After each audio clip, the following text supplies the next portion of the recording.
What is going on, everyone? Mets Talk with Hayden J here. What's going on, everyone? I hope we are all doing extremely well. I am most certainly doing well today. We got a ton of good stuff to talk about in today's stream, everyone. I hope we are all doing well. I got some good stories to share personally. I did go to the Mets spring training game last Friday, I should say, and I have a ton of great pictures and a ton of great stuff to talk about overall with that. A ton of great experiences there. So I will definitely be talking about that. But before we get into all of today's stuff, Mets fans, please, everyone, smash that like button, turn on those post notifications. And, of course, if you are new to this channel, tell your friends about the channel and hit that subscribe button. Let's get into this. We got a lot of good stuff to talk about. So appreciate everyone for tuning in. What's going on, everyone? What's going on? I do definitely want to share a couple great things, so I guess I'll talk about it. This past Friday, I went to the Mets blue versus orange scrimmage game, whatever you'd like to call it. It was the first, I guess, kind of full-on actual game that the Mets played this spring training matchup, and I had a wonderful experience. I met a ton of great people. I met Brandon Nimmo. I got his autograph. I met Francisco Lindor. I got a selfie with him. I met Billy Epler. I will definitely tell you guys more about that. I met Francisco Alvarez, got his autograph, and a couple AA guys. Overall, I had a really, really enjoyable experience there, and I'm definitely going to show you guys some pictures with that momentarily. Let me just pull up some of that information, and I will definitely share all of those photographs with you because it was a really cool experience. You know, what I really think is interesting about spring training is just, you know, the close-up interaction you could have with all of these players. You know, it's not like a regular season game, you know, at Citi Field or, you know, whatever ballpark you're going to. You know, it's more complex to try and just meet players and autographs. So let me get my phone, actually. All right, and I will actually be showing you guys all of the great guys I met. So I guess starting off, and let me know if it's fine, but here's Francisco Alvarez and I. I met Francisco Alvarez. I had a blast there. That's him and I. He signed the ball. The ball is sitting on my little nightstand back there. Here's me and a couple AA players, me just chilling with them. They were just standing by the pavement. I walked up to them, got a couple autographs, and took a selfie with them. But now getting into some of the bigger name guys. I mean, yes, Alvarez is a big name guy. But here is me and Francisco Lindor. I know he's not smiling. That was the one weird thing I did notice. That is the weird one little thing I did notice. His nickname is Mr. Smile. And somehow, I guess he was not smiling. I really couldn't tell you why. But overall, really interesting to meet him. And then, of course, the guy of the hour, Brandon Nimmo. I met Brandon Nimmo. Really enjoyable experience right there. Super friendly guy. He was literally walking around. Well, obviously, you know how it is. The major leaguers take practice and that stuff and play, and then they go in. So Brandon Nimmo was inside of the dugout, and he came back onto the field to go out and sign autographs for everyone. And he was signing for everyone. I mean, there was a lot of people out there that Nimmo was signing for. So, I mean, that was just unbelievable that, you know, I was able to go up and you know, see Brandon Nimmo, meet him, I think, most obviously. And then, of course, one of the most interesting pictures is here's Billy Epler and I. I pretty much was sitting in the stand. I was sitting in relatively good seats. And I literally look over. I'm looking this way, and about 3 rows away from me, I see a guy who's sitting next to a pretty attractive blonde woman, I guess, and a guy in a nice suit next to him. And I'm thinking to myself, this guy looks awfully familiar. He had sunglasses on. He was, I'm guessing, trying to go for that, you know, incognito style. So I was like, all right, you know, let me check out this guy a little bit. You know, he looks a little interesting. I woke up, you know, I'm with my grandpa, keep in mind, and I'm thinking to myself, that guy looks a lot like Billy Epler, and I said it out loud, and the people in front of me like, yeah, I think that is him. I went up, I walked up to him, I said, hey, you're Billy Epler, right? And he laughed. He's like, yeah. I said, you mind if I get a selfie with you? He said, absolutely. I took a selfie with him, gave him a fist bump. I told him if he needs anyone of the analytical crew, I'm his boy. He laughed, and he said, let's see how the season plays out, which, hey, you know, I don't blame him on that. And he was overall very friendly. And, you know, I said, let's bring a World Series ring back to New York. And he said, yeah. So overall, just unbelievable experience I had at spring training to just be able to go around and simply enough just meet a lot of these guys that I look up to. It's weird because a lot of the time you're used to seeing them on TV, not, 5 feet away from you. So really, really, really cool. So yeah, overall, I wanted to share that with you guys. But of course, let's get into all of your guys' comments, questions, and concerns in regards to, I guess, the New York Mets. Obviously, opening day is only a couple dozen and a couple more days on top of that away. So that's going to be really interesting. So hold on, let me pull up one little thing, and we will get into that. Give me 1 second. And of course, I will get into all of your guys' comments, questions, and concerns related to the New York Mets. All right. Chad, what's going on, man? AB, what's going on? Electric Voltage, what's going on there? We have our Phillies friend in the chat. What's going on, man? I like that username, and appreciate you tuning in. He says, besides Conforto and Pham, is anyone left on the free agent market? Yeah, to be honest with you, that's really it. I mean, there's really no one that stands out that's like, ooh. Yeah, I don't really know. Honestly, kind of surprised that Tommy Pham kind of waited this long. Kind of interesting. Did not expect Tommy Pham to still be on this market. As of right now, I mean, where could Pham go? Maybe the Brewers. I mean, the Brewers need some offense and an outfielder. I mean, maybe the White Sox. I mean, there's really no one that's like, oh, this is a defined role for this guy. Obviously, Conforto, I think, is the biggest guy right now on this market next to Tommy Pham. Otherwise, it's really it. There's really no one else out there, to be honest. Ibeen Dose, what's going on? Hayden, what's going on? Devin, I'm doing well. What's going on? Alex, what's going on?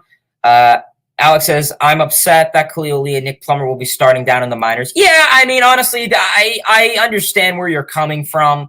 To be honest with you, this is how I say.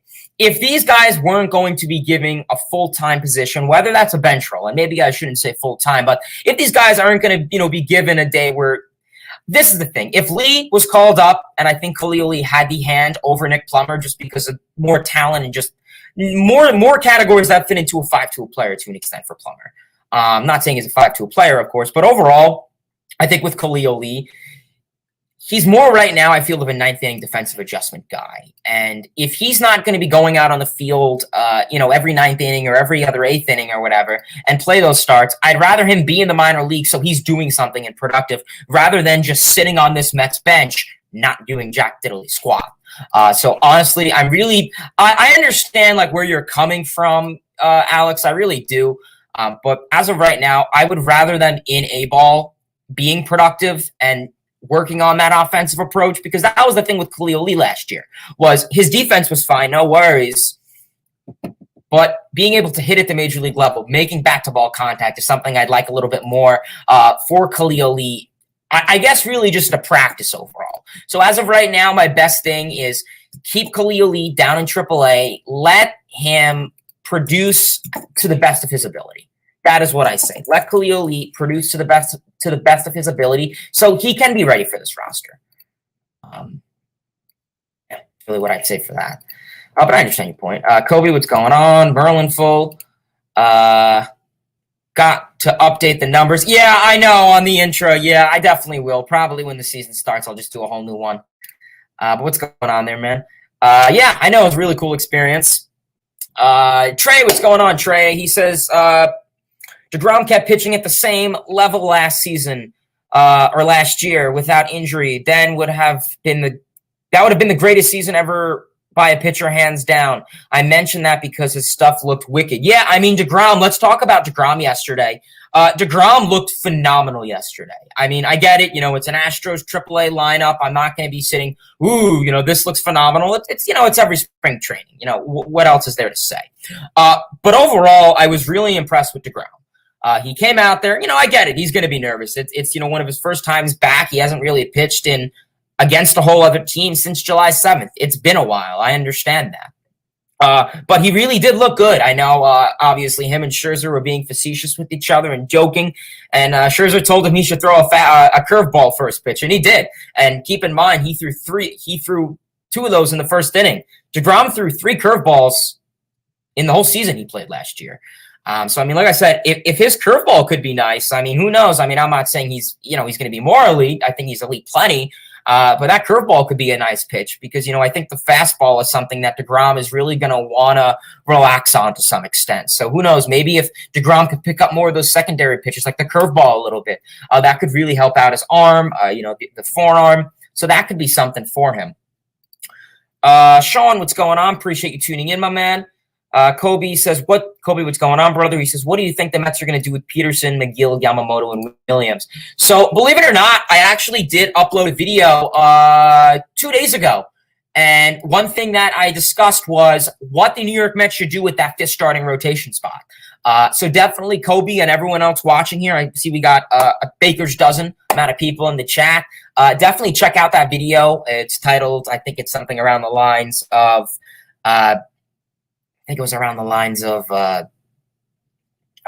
what the New York Mets should do with that number 5 spot.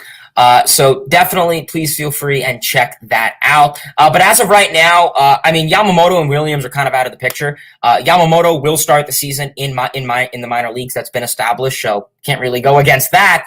But Williams, I would say, would probably be in that bullpen role. I think that would be the most likable thing for Williams is to start in that bullpen role.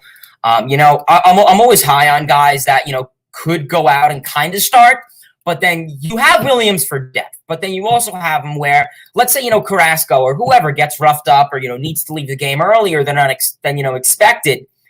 You still have Trevor Williams you can go to in that bullpen, and he can give you, 3-4 solid innings of baseball to try and finish up what he's going to do. So that's why I really do value a lot of guys that go only a couple innings because you can make them into long-term relievers, and I think that's going to be something for the New York Mets. I mean, we saw starting pitching is their number one thing, and yeah.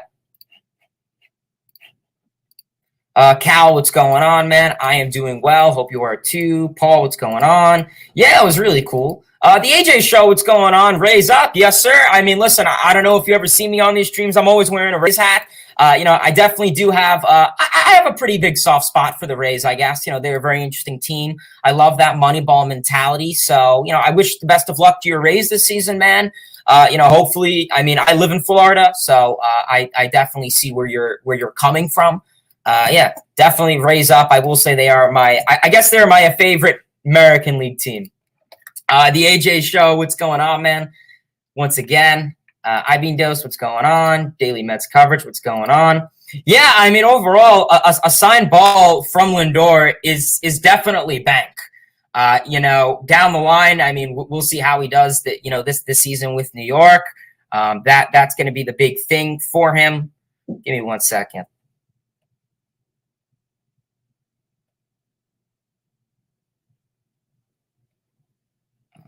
1 second, guys. Sorry, I'm just getting a text from work. All right. Yeah, definitely. Yeah, I can show you guys the autograph. So as of right now, we have two different things to show off. So I got it on the same ball, which maybe wasn't the smartest idea. I kind of wish I got it on separate baseballs. So maybe that's not the smartest idea on my end, but hey, whatever. It's not the end of the world. So this is Brandon Nimmo's autograph, and I'll take it out of the case in 1 second. And then on the back, we have our boy Francisco Alvarez. I got it on the same ball. Probably wasn't the smartest thing. Who knows? Maybe 3 years from now, they'll both be, all-star caliber. Maybe Alvarez will come up, win Rookie of the Year or something, and I'll be able to bank on that. So I don't know. As of right now, that would be pretty neat, but we'll have to see. So yeah, this is obviously Brandon Nimmo's autograph, and then on the back we have our guy Francisco Alvarez. So really cool, really nice guys. Honestly, I mean Alvarez, he walked over, he signed for a ton of little kids. After taking some BP. Same thing for Nimmo. Like I said, Nimmo came out of the dugout. He came out of the clubhouse and signed. Now, when I say there were a lot of people, there were probably at least a solid 150 people out there. And these are all little kids screaming, me, sign my... And I'm thinking to myself, like, I'm about to blow my ear off. These people are very annoying.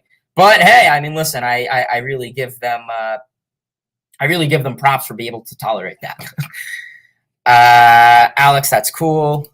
AJ Show, what's going on? Love your picks. Absolutely, man. I appreciate it.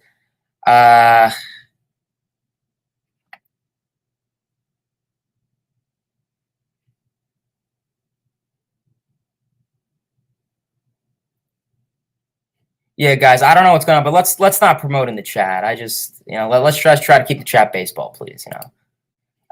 Kobe says, who should the designated hitter be? That's a good question, Kobe. As of right now, this is what I would say, and this would be my personal opinion. You have J.D. Davis against righties and Dominic Smith and Robinson Cano against lefties. I do have a little bit of a concern from Cano. A lot of his power seemed to have kind of gone to Kaputskis a little bit. During some of the spring training games, we see he's been having a lot of fly balls. He needs to try and elevate that ball. And I don't know. I do worry a little bit for Cano. I'm not saying, he needs PEDs or anything like that. Or I don't know. As of right now, with Cano, I'm a little bit worried. So I would say as of right now, we'll see how spring training goes. That's what makes spring training awesome, is that you're able to try and perform to the best of your ability and show these people what you're worth. So we'll definitely have to see how that goes. But as of right now, I'm going with J.D. Davis and Robinson Cano as the two. One faces lefties, one faces righties. I think that could be solid. Just because, I don't really trust J.D. Davis, off defensively. And I mean, same for Cano. He's too old. He still has some pop in his at-bat. So that's what I say the DH is defined for. But obviously don't want to put Davis, in that, defensive positioning. And they're solid hitters. I mean, if J.D. Davis could be able to hit that, that high-end fastball, I realistically think that, he can be, a solid hitter. Sports fan, yeah, we do need a lefty reliever, man. I will agree with you on that 100%. The Mets do need a left-handed pitcher because right now you look at it and, the Mets' only left-handed pitcher you have available is David Peterson. And, I mean, would you really want to establish that much of a trust in, I don't want to say an inexperienced guy, but a guy that, I mean, will definitely still make you question saying, okay, what will go on, for him this season. So, David Peterson's still a question. So I don't want to put, like I said, bullpen pitchers are so streaky. Maybe, I would like David Peterson in that bullpen. Like I say before, and like I've said in the past, the Brewers, Corbin Burns and Brandon Woodruff. What did they do to those two guys to get them used to the MLB? They put them in the bullpen when the Brewers front office and, coaching staff thought those two guys were ready. They put him in the rotation. I think Peterson would be great for that role because Peterson, he was rushed through the minor leagues. Then he was called up out of nowhere because of all the injuries in 2020, and he pitched solid. But, that innings pitched is going to be another question. And same thing for McGill, but he's not a lefty. So in terms of lefties, like I said, Chafin would have been a solid guy. I really would have liked the Mets to have kept Rich Hill. I think Rich Hill could have been a nice addition for this team because you could put him in that bullpen, and he's a lefty, and he can give you, 3 innings of baseball. So you have 3 innings of a lefty. Doesn't mean you're going to use 3 innings of a left-handed pitcher, but that's something pretty valuable. What's going on again, man? Daily Mets coverage. What's going on? Who should DH, Cano or Smith? Well, if it's those two guys, I'd probably say Smith because I would say Smith does hit well against lefties. So, yeah, it will be Smith then. Thomas, what's going on? Thomas says DeGrom will pick up where he left off last season. His curveball is looking good. Yeah, honestly, the curveball was something that really threw me off. I mean, he only used it so many times in his career. So who knows? Maybe, like I said, the injury thing is really getting to him, and he wants to try and avoid that every way as possible. So if he thinks that limiting that 4-seam fastball and maybe going on those secondary pitches could mean something for him, I'll take that. I mean, that's something I will take. If that's going to be the route that DeGrom hopes to take, go for it. Daniel, who should be traded, Vientos or Beatty? That's tough. I mean, I like the power out of Vientos and that DH in the future, but then we really do need that third base presence in a year or two down the line. That's a good question, Daniel. Damn, you stumped me. Say, I rarely get stumped on these streams, and you stumped me. As of right now, I would probably say Vientos, just because the DH is a role that can kind of be fixed. I don't want to say easy, but the DH is a role that the Mets can kind of wiggle around. I don't want the Mets to wiggle around at third base, and I think Beatty has a lot of potential that he's shown. Beatty has shown a lot of potential, And, he's a obviously he is the future at third base, in my opinion. The Mets haven't had a third baseman locked down since, David Wright. And I mean, yeah, he retired in 2016, but we didn't get the best production out of Wright. Last was 2013, his All-Star year? I mean, maybe 14, arguably. 15, he was kind of healthy. I mean, he was in the World Series a little bit, got, in and out. So I don't know. We'll have to see how it goes with that. As of right now, I'd go Vientos. Trey says, should the Mets seek a reunion with Michael Conforto? Yeah, I mean, listen, it doesn't hurt, but I think it's going to come down to Boris and Conforto. Like I always say in the past, Boris, he's a tough son of a gun when it comes to negotiating, and I respect him for that. But as of right now, this is what I would say for Conforto, and I think majority of Mets fans and most baseball fans would say, take that 1-year deal and make it a high AAV. I get it. He declined the qualifying offer, but a lot has happened since he declined that. We've had a lockout where days away from opening day, and he's still with the team. He hasn't even, been in a spring training game yet. So, that could influence Conforto a little bit more, maybe prior than the lockout. If there wasn't a lockout, I'd say, okay, maybe he wants to see how the things work out, but Conforto's gonna have to move himself a little bit if he really wants to be fully ready opening day. And this is what I say. I think some of these guys will be struggling in April. Don't get me wrong. I think the Mets offense may be a little slow in April just because of the delayed spring training. And I'm not saying the Mets. I think a lot of MLB, players will be, a little out of it coming, April. But, I think coming May, a lot of these teams should be fully, aware and awoke because, you had the delayed spring training. I mean, I want to say it was 2 weeks extra now that you lost. So that's, less than 2 weeks now that you have of spring training that they would have got. So, it's unfortunate. So that's like kind of a little bit of my issue when it comes to that.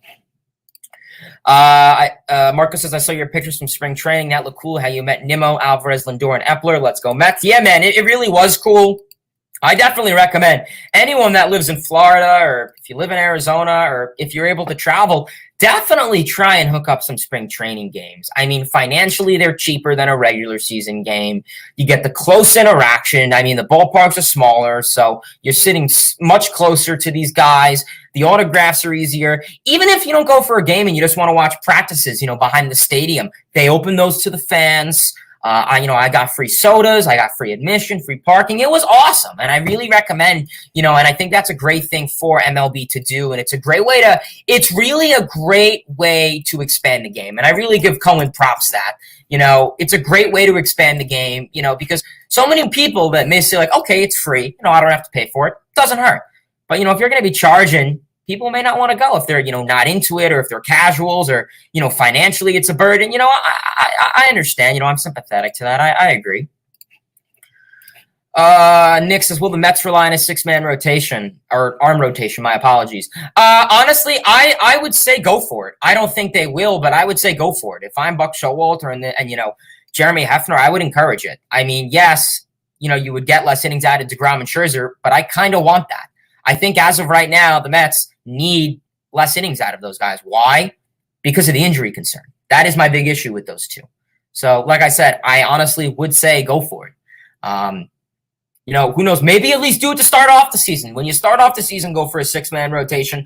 And then, maybe coming, I don't know, and then maybe, coming something around the lines of, the All-Star break, you could say, all right, let's start and get back to this, 5-man rotation, playoff roots, we're winding down. That's what I say you should do. And I think that would honestly be the smartest thing for this New York Mets team to do. But we got 17 people in the chat. Appreciate you guys tuning in. Definitely means a lot. Timothy says, what's going on, buddy? Timothy says, Hayden, should the Mets trade J.D. Davis, Dominic Smith, prospects Mauricio and Suarez, and the 11th round pick in the draft to the Brewers? Ooh, yeah, that's a lot, man. I mean, listen, Hader's a really good pitcher, and I would love to have another left-handed, elite, dominant closer on this team, but you're giving up a lot for him. I mean, you're talking 3 future prospects, J.D. Davis and Dom Smith. I think that's a little too much, in my opinion. I mean, I really do value those guys, but that's a lot. I mean, maybe if you threw maybe 1 or 2 of those guys, the pick, and then Davis out, then yeah. So that's a little bit of a lot, but that's not bad. I could see you working with something there. Maniac Matt, what's going on, brother? He says, hey, what's going on, Hayden? Hope you're having a great day. I'm having a good day, man. Hope you are too. Trey, what's going on? Trey says, if Conforto is smart, he would take the 1-year deal. Exactly, man. I mean, realistically, that's what I think Conforto should do. I think that would be most likely the most rational thing for him to do because, I mean, how much more, do you really want to not be ready coming opening day? I mean, you're not, getting 340 like Harper or Machado or someone that's getting this deal coming up, spring training. So I don't know what he's going to do. I agree with you. 1-year deal, high AAV. I mean, he declined the qualifying offer for 1 year, $18 million. So, I mean, I don't know what to tell you, man. I'm sure there would be teams willing to sign him, but I don't know. We'll see. Gregory, what's going on? Gregory says, Hayden, will the Mets sign Tony Watson to a 1-year deal? It's possible. I mean, like I said, the age is something with Watson, but, solid bullpen arm, lefty, they're streaky, don't have much, so couldn't hurt. Patrick, what's going on, brother? Patrick says, surprised the Mets haven't signed veterans to a minor league deal like last year. They signed a couple. I mean, maybe not veterans. I know that they signed Chase and Shreve to a minor league deal. They signed a lot of guys in the international draft. So the Mets are, definitely making moves in terms of, I guess, minor league deals. The draft is something that is really what I think they're going to want to rely on is that draft. And I don't blame them. Coming this draft, they have a couple, I think they have like 3 or 4 picks in the first 2 rounds. So they're really going to benefit from having that. So I think that could be really something big for the Mets coming ahead. Kobe says Cano has been looking good. I think he still has some of his stuff. His bat looked nice. Yeah, I mean, like his swinging is looking good. I just think some of the power has gone downhill a little bit. I mean, he is older. He's, 38, 39. So obviously, he's not going to have the power as he did, in 2009 or, with the Mariners or whatever. So we'll have to see with Robbie Cano. I mean, I think he definitely still has some future, hitting the ball around, but I worry about his abilities a little bit too much. So we'll see. LFGM, yes. Ibindo says, can't believe Conforto would be the last big free agent to sign. Yeah, me neither, man. Me neither. Which team is better, Blue Jays or Red Sox? I'd probably say Blue Jays, to be honest with you. That's a good take. Blue Jays will sign Conforto. They want some more outfield depth. All right. DeGrom ensures their best 1-2 punch. Yeah, I agree with you, Marco. I really think you have one of the best 2 punches in the game. And, I mean, it's not even up for argument. I mean, maybe you can make a case for the Brewers, but I think realistically there's so much to say ahead. So I don't know. We'll have to see how that goes. I think it's going to be interesting, though. Which player has the most to prove? Yeah, I mean, a lot of them obviously have something to prove. I mean, you're going into spring training, so you got something to prove. As of right now, some of the players that I would be eyeing and say, okay, I'd really like this guy to start doing stuff would probably be Jeff McNeil and Francisco Lindor, the big two. I think you have to look at Lindor. We obviously know why Lindor has to bounce back. He's been a 5-2 player in the past with Cleveland. And, I mean, we haven't been seeing that with the Mets. And that contract is ginormous. You got to get more production out of that. Defense doesn't cover that. And I'd say McNeil, too, just because what we've seen out of McNeil in terms of his past production, I feel he's really much of a good player to just kind of collapse this quickly.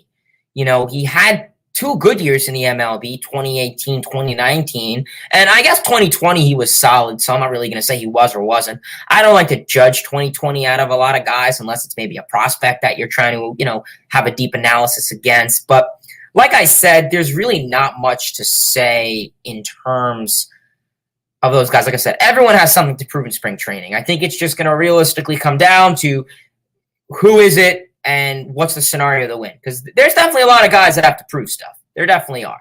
I mean, Carrasco, McCann, Lindor, McNeil. There's definitely a lot of guys that are going to have to prove something this season to say, okay, they're ready. Well, obviously, a lot of your minor league guys, a lot of your, your A-ball players, Khalil Lee, Nick Plummer, a lot of this pitching staff. They're going to have a lot to prove, obviously, coming into this season. Trey says, imagine a 5 or 7 game playoff series against DeGrom. Max, Bassett, Mets need to stay healthy and do whatever they can to make the playoffs, because that rotation in the playoffs is scary. It is, man. I agree with you 100%. I mean, if this team can stay healthy, they have a very, very scary rotation. That 1-2-3 punch can be dominant. So I will say that. I agree with you, man. Alex, what's going on? Our fellow Tigers fan says, Jacob deGrom looks like himself in dominant spring training start. Yeah, I mean, deGrom really looks solid. I mean, like I said, his velocity tipped up at 99 at one point, which is good. I don't want him pitching, 103, because the thing with deGrom is deGrom doesn't need to pitch, 105 miles per hour to be elite. It's his mechanics. It's, how he pitches, where, the ball travels, the drop.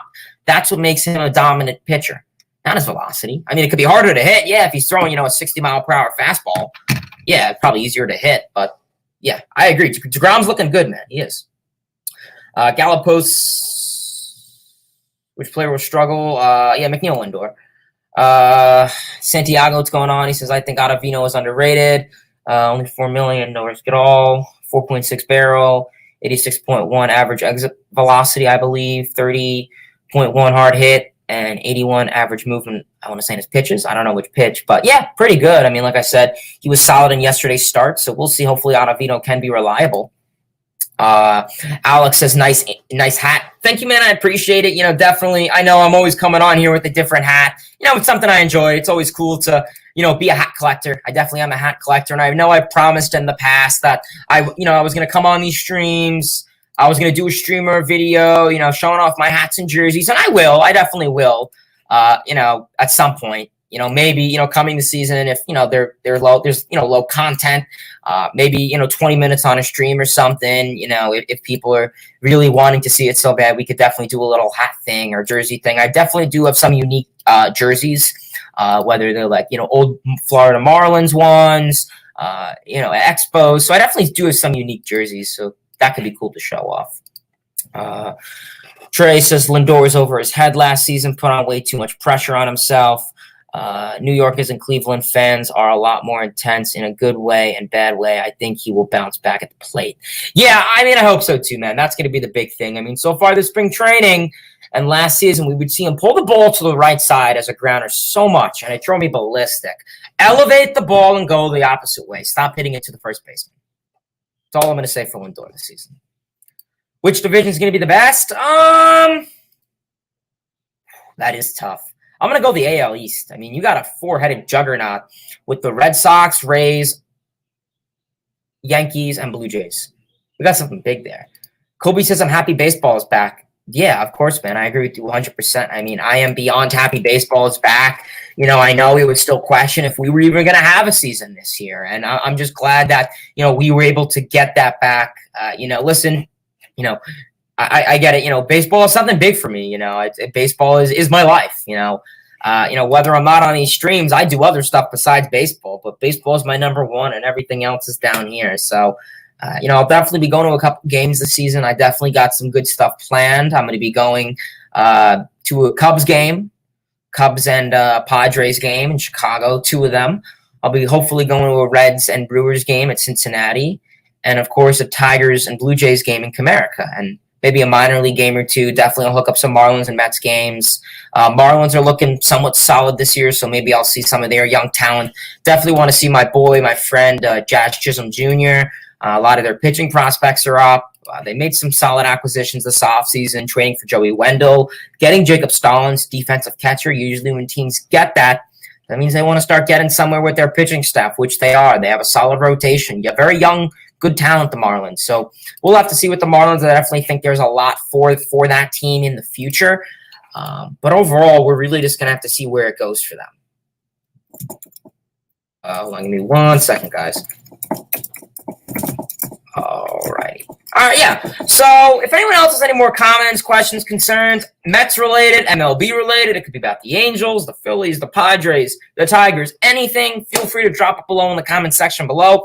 I will reiterate, as always, I did upload a video in regards to who should get that New York Mets 5th starting rotation spot. So definitely check that video out. It's my most recent upload. I uploaded it 2-3 days ago. Definitely check that out. Let me know your thoughts. I don't want to spoil it, but it's a pretty good video. I was pretty satisfied with it. I think it turned out well. So definitely check that out. Hayden says, do you think the Mets will make another move? Yeah, I mean, I think it's possible. I mean, they'll definitely be making another move, whether it's, minor league, major league, bullpen. I think there's always room for more. The Mets obviously have the second highest spending this offseason, right behind the Dodgers, and they're ahead of the Yankees. The A's have spent a solid zero. I'm like, what are you doing, Oakland A's? Jeez. But, yeah, the Mets are the second best team in baseball when it comes to spending. So, listen, I'll say buying championships and money doesn't work. It's more than that, but it's progress. I mean, we've never seen it in the past out of this team. So, well, we have to an extent, but not back-to-back years. So, yeah, really interesting. So we're going to have to see. But, yeah, I mean, really as of right now, in terms of the offense, you really just got Conforto and Pham, unless you're going to make a trade for a bat. And on the market, I mean, there's really no great pitchers left that I could think of off the top of my head. I think they're good with that rotation. Maybe if they're going to make a left-handed pitcher trade, call Minnesota, go after Taylor Rogers. I mean, I don't think Josh Hader. Then you got to worry. You got to move Diaz away because he can't. He has to close and he has to pitch in the ninth. So, I mean, would he be in that trade package? So, realistically, I don't know. I mean, I think there's definitely going to be more moves. I don't know what Conforto's doing. I'm really surprised that Conforto waited this long to want to sign. I thought he would have wanted to sign quickly. But I think the thing is he's a Scott Boras guy. And Correa signed out of the blue. I mean, it was quiet with Correa. We had no idea that Correa was going to sign. And he just signed at like 2:30 a.m. or whatever. I woke up and I see that. So with Correa, I mean, with Conforto, it could happen out of the blue. So we'll have to, we'll honestly have to see. But yeah, all right. So we're probably going to call it a stream here, everyone. I really do appreciate you guys for tuning into the stream. We had a really awesome stream. I think we had a high at one point of 18 people in the chat, so I really do appreciate it. Trust me, I couldn't do it without you guys. I know the season is coming up. We got some good stuff planned. Of course, I will be, recapping, all series previews and summaries like I did last season. Fingers crossed, we get better results this season. The Mets have made some moves. They got some new front office members. And, yeah, we're going to have to see. I mean, I know hopefully Billy Upler, I told him he should hire me on his analytical team when I saw him. It's not going to happen. But, yeah, that would be pretty interesting, though. But, yeah, appreciate everyone for tuning it in. As always, if you are new to the channel, hit that like button, turn on those post notifications, subscribe to this channel, tell this channel to your friends. If you have to make an account for your dog, your goldfish, your pet, definitely do that. Turn on the post notifications so you never miss a stream or, whenever I go live. That sometimes it seems it doesn't work, but, whatever. That's very odd. I don't know. And, yeah, obviously, as always, I did upload a video yesterday, or not yesterday, but 2 days ago in regards to who the New York Mets should have in that fifth starting rotation spot. So definitely check that out. Hold on.